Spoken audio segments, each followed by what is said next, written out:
want you all to know that I wouldn't be doing this if I didn't think I could do a really good job.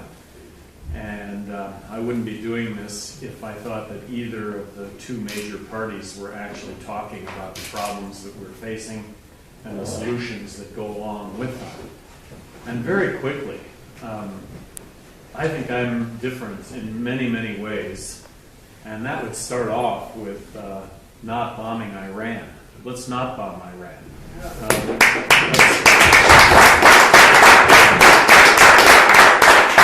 Let's get out of Afghanistan tomorrow and bring the troops back. I think that marriage equality is a constitutionally guaranteed right, that it is a federal issue.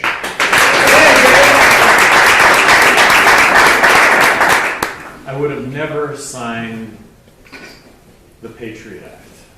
I would have never allowed for Homeland Security to be in existence. I think it's incredibly redundant.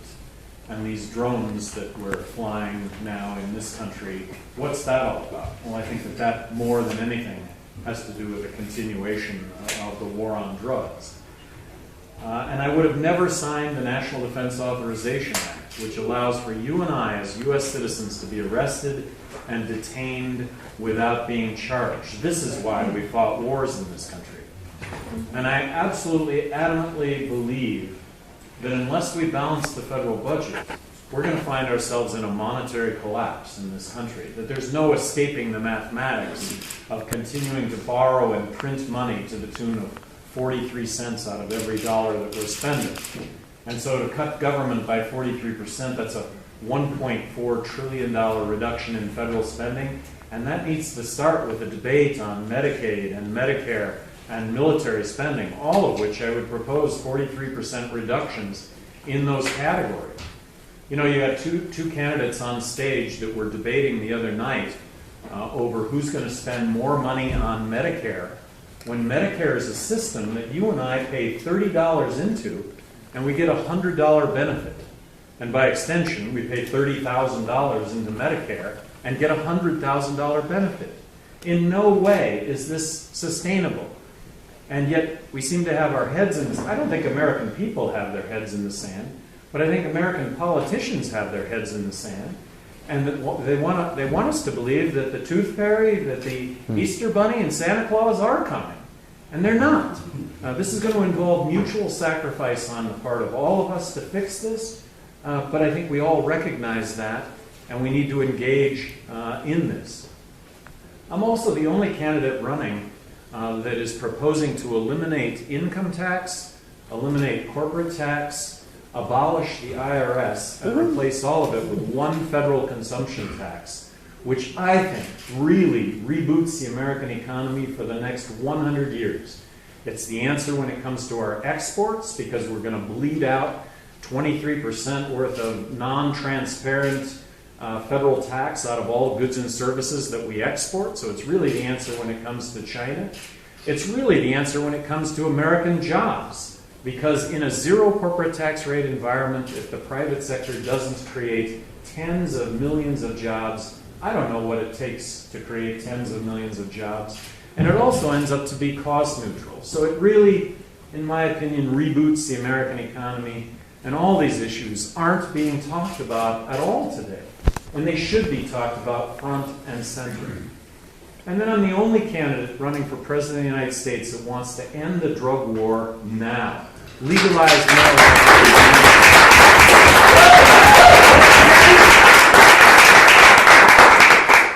Colorado has this incredible opportunity, and I hope you all realize this.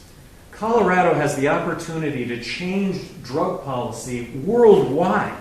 I mean, this is what's at stake here. And Colorado gets it. And I go back to 6 years ago, Denver voting to decriminalize marijuana on a campaign based on marijuana being safer than alcohol.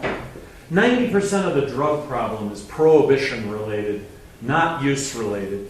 That's not to discount the problems with use and abuse, but that should be the focus. I remember meeting with judges in Portland, Oregon, when I was governor of New Mexico. I didn't know how that meeting was going to go, but I show up, There's 6 judges there. And what they said was, you know, we're here to tell you that we think that what you're saying on the drug issue is just right on.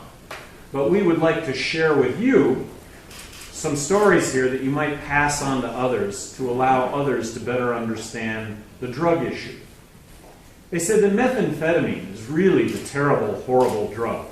You use methamphetamine, your behavior gets altered, you do bad things, and really our courts are filled with people that do bad things on methamphetamine. But they said methamphetamine is the best example we can think of a prohibition drug. Wouldn't exist but for prohibition because it's cheap, it's easy to make, and so the consequences fall disparagingly on the poor. They said, we're not suggesting the following, but if cocaine were legal, people would use cocaine instead of methamphetamine without the negative behavioral consequence. Now, wouldn't it be wonderful, though, if the government actually told the truth when it came to drug policy? And the truth when it comes to cocaine is that if you use cocaine, cocaine literally puts holes in your heart. It does. So the profile of a person my age that's used cocaine their entire lives, actually, they've died from a heart attack to this point. Whitney Houston is really kind of the poster child of somebody who uses cocaine their entire lives. At some point, they just die from a heart attack. So here we are. We're talking about legalizing marijuana in Colorado. We are talking about the initiative 301, Regulate Marijuana. I think it's really important that people understand the distinction between regulating, taxing, controlling a substance that if it isn't controlled, that's the prohibition aspect. I remember as governor of New Mexico talking to an editor of one of the huge national newspapers in this country.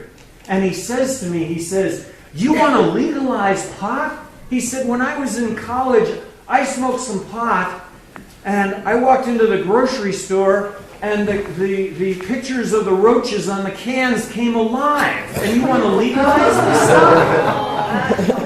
And I said, my point exactly. You smoked some LSD weed, and really what you were after was just some beer weed.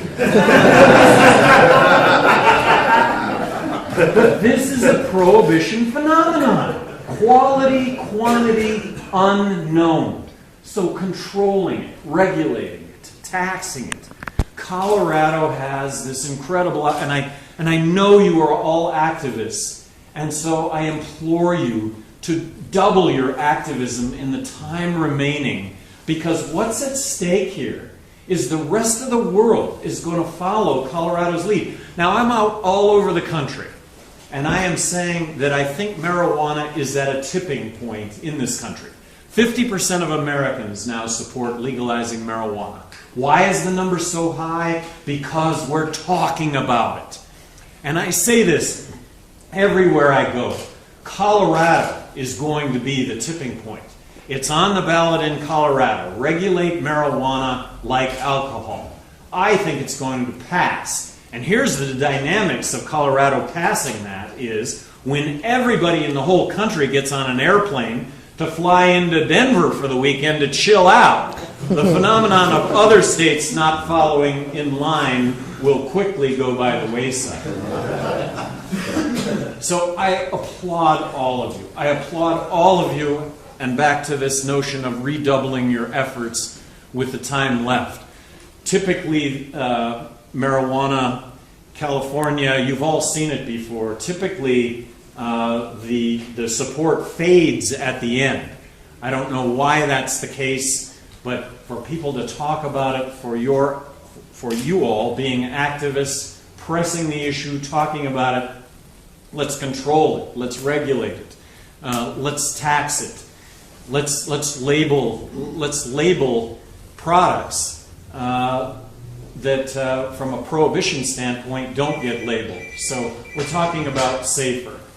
And I've never been a hypocrite on this issue. I smoked marijuana when I grew up. I'm one of the 100 million Americans who have smoked marijuana. And I had such hope for President Obama when he was elected in 2008. I had such hope because he has smoked marijuana. And if in the area of gay rights, in the area of military non-intervention, in the area of drug policy, I was just certain that all three of those areas were going to dramatically improve, all in a good way. Well, he promised that he wasn't going to crack down on medical marijuana facilities. And where legislatures, where citizens voted to implement those programs. Well, he's cracked down on facilities in Colorado, and he's cracked down on facilities in California. So what I always say about President Obama, you know, the words out of his mouth are like music. I don't know if I can disagree with anything that he says. It's just that the actions don't match up at all with the words. So here it is. I want to, you know, this is very specific.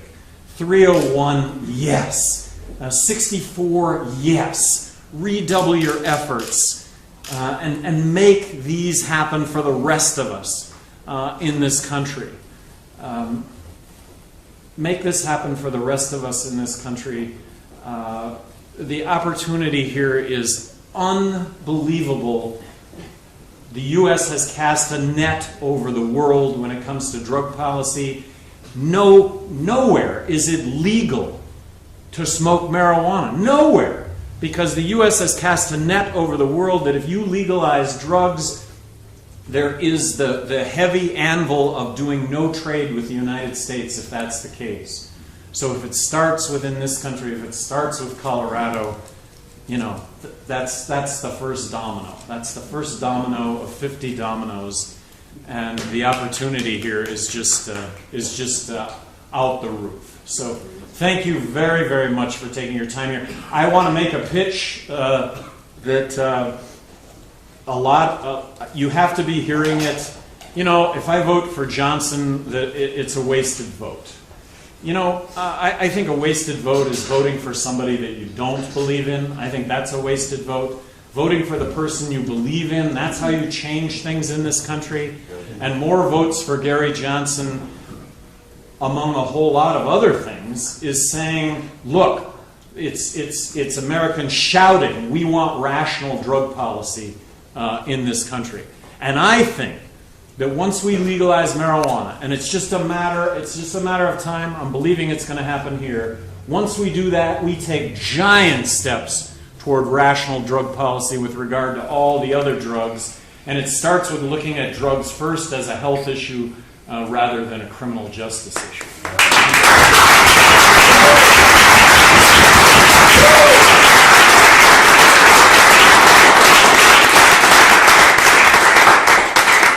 Gary, my name is John Foley. I'm running for state representative here in West Fort Collins. And one of the main concerns that I've heard from the other side of the spectrum, if Amendment 64 does pass, and I'm not speaking out against it, I do think that we need more sensible drug policy in the United States. And one of the main concerns that people have brought to my attention is, well, once Colorado does pass the law, it does look like we're going to pass the law, and I'm willing to work with that legislation to provide safer access for people if I'm elected.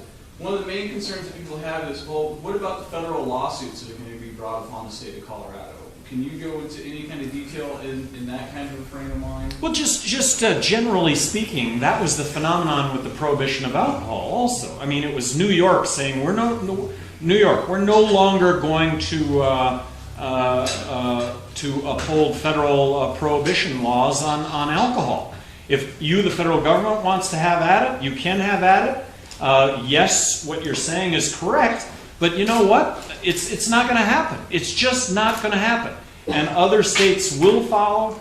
Another phenomenon with the prohibition of alcohol, one of the unstated stories was all of those individuals that were convicted of alcohol crime, as tens of millions of Americans have been convicted on drug crime. There's the whole pardoning process that needs to take place. And there's the whole commutation of sentences for those in jail for nonviolent, victimless crime. And I don't consider selling drugs as creating victims. I think the person that sells drugs is the person who yesterday was the user, but who is the seller today because the seller got arrested and is serving time now. I mean, we've gotten really, really good in this country for when it comes to arresting people selling drugs. Really good.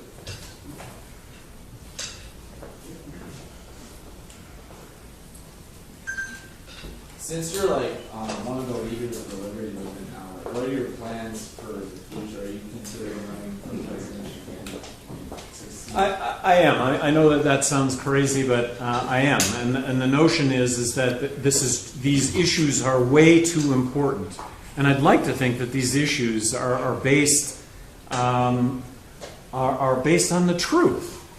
Our military interventions, for example, have us with hundreds of millions of enemies to this country that but for these military interventions wouldn't otherwise exist. So offering up a prediction, Romney or Obama wins, we're going to have a heightened police state, we're going to find ourselves in a continued state of war, military interventions, we're going to find ourselves continuing to borrow and spend money in a way that is unsustainable and will result in a monetary collapse if not checked. What would it take for you to be able to be part of the presidential debates in 4 years? Well, there's one presidential debate left. We filed suit in Washington, D.C. Just yesterday, and we did file in California on the presidential debate earlier.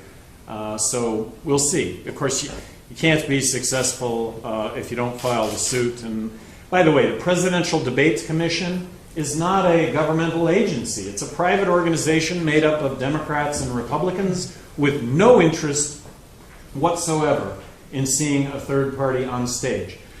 I don't know how many of you have watched all the debates. I have. I've watched every single debate. Can you ever think of a series of debates where drug policy has not had one word of mention in the debates?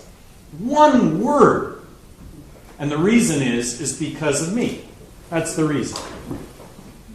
But they also have mentioned the NDAA, but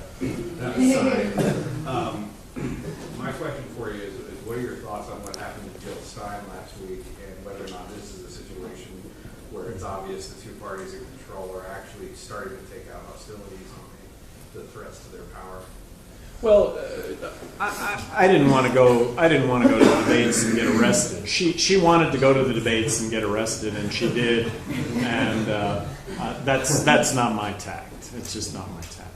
So it was a very peaceful protest on her part, and I thought that the law enforcement was very, very respectful of, look, ladies, we're going to arrest you. This is what you want, so we're going to arrest you. Anyway. Do you believe that our monetary system and our economy can be repaired, or is it inevitable it's going to collapse? No, I think that, and it may be inevitable because we still have a $16 trillion debt, but if we're going to fix it, the only chance we have of fixing it is to balance the federal budget now. If we balance the federal budget now and enact the fair tax, I think we will have an explosion in growth that would portend being able to pay back the $16 trillion. I hear a lot from Obama and Romney kind of trying to one-up each other on blaming other countries for economic problems, bashing China especially. Do you have a clear position on American trade policy? Yeah, free trade. The notion of free trade. Tariffs against look, who benefits from the lower cost of goods and services being sent to us from China? Well, we do. Fundamentally, we benefit from lower cost of goods and services.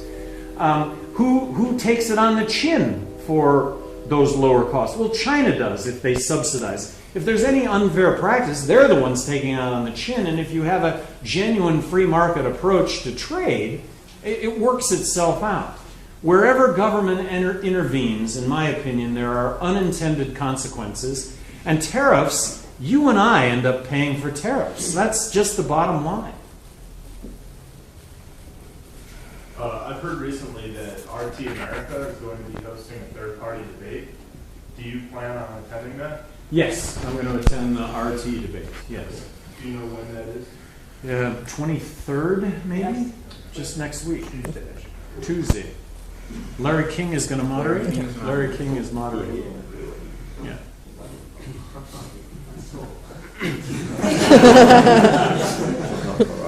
How many misdemeanor marijuana offenses did you pardon when you had that authority in the state of New Mexico? I pardoned hundreds for those who had served out their sentences and and had a clean record since that time. I had issued hundreds of pardons. I also put it out that I would commute sentences for those individuals that were behind bars on victimless nonviolent crime. That is when I came to find out that state prisons, for the most part, although the majority of people behind bars in state prison are there for drug-related crime, usually it has to do with a gun involved, or it has to do with other crime revolving around drugs. That's where I came to recognize that the profile of 70% of federal prison are individuals who have sold small amounts of drugs on numerous occasions and been caught. So I think, as President of the United States, commuting federal sentences, that would actually have a big, huge impact. But I only commuted 2 sentences, but issued hundreds of pardons for those that had been convicted and served their time. Okay, we'll take 2 more questions. What's your take on regulating harder drugs than marijuana, drugs that are more likely to make a user harm other people? Well, I'll just point at 2 countries, one Holland, one Portugal. 10 years ago, Portugal decriminalized all drugs, decriminalized all drugs. And I'm pointing out something that I think you all recognize anyway. Holland effectively has decriminalized drugs. They haven't decriminalized drugs, they just turned their back on actually doing that. But Portugal 10 years ago decriminalized all drugs, and they did it in response to a heroin epidemic in the country. And over the last 10 years, Portugal has documented a 50% reduction in heroin use. Zurich, Switzerland has a heroin maintenance program. And rather than me tell you how that works, I met with the chief of police from Zurich, Switzerland. This was a number of years ago in Albuquerque. He said, when we came out with a heroin maintenance program in Zurich, Switzerland, I've been in law enforcement my entire life. All my friends were in law enforcement. This was the dumbest thing that they could have possibly done. Death, disease, crime, corruption was going to skyrocket as a result of free heroin. He said, I'm here in Albuquerque to tell you that it has worked positively, dramatically. Zurich is a much better place to live today. So I think back to other drugs. Would we be better off if we legalized all drugs tomorrow? Yes, we would be, because 90% of the drug problem is prohibition related, not use related. But we're not going to do that. We're going to start with marijuana, and I think Colorado is the tipping point. We're at a tipping point. I think when we legalize marijuana and realize that the sky doesn't fall, police actually go out tomorrow and enforce real crime as opposed to victimless nonviolent crime, and that things are better.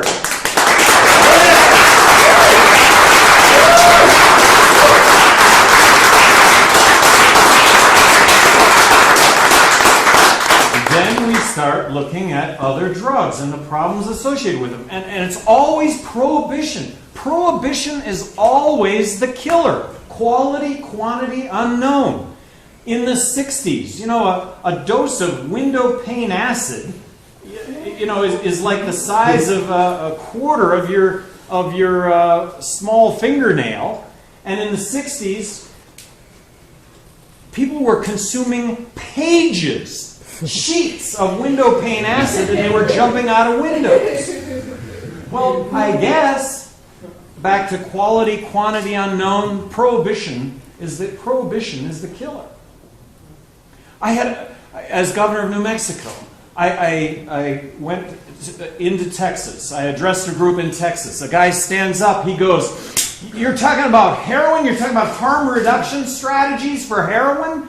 There were There were 14 kids that died in my hometown in Texas from heroin overdose. And he storms out of the room. You could have heard a pin drop.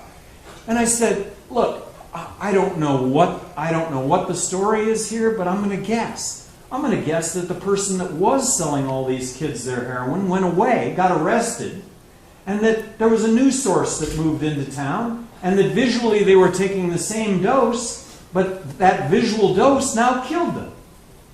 And there were about 4 or 5 there that said that's exactly what happened. So prohibition is what kills. And how would you respond to the Syrian crisis? To the what? Syrian crisis. Syrian crisis. So right now we are funding the Syrian insurgents that are made up of jihadists. Did we learn nothing in Afghanistan where we funded Osama bin Laden? These are our military interventions that have resulted in hundreds of millions of enemies to this country that but for our military interventions would not exist. Our drones hit the target, but they also kill a lot of really innocent people by remote control. And if that happened in this country, if people in this room were killed, I would vow the rest of my life vengeance against the country that did that, including the loss of my own life to exact that vengeance. And that's exactly what the United States has created. We have become the bully, beyond bully. We're feared. We're feared for our trigger finger, as opposed to the beacon on the hill, as opposed to the country that stands up against the bully. Anyway, thank you all so much. Thank you for your active listening.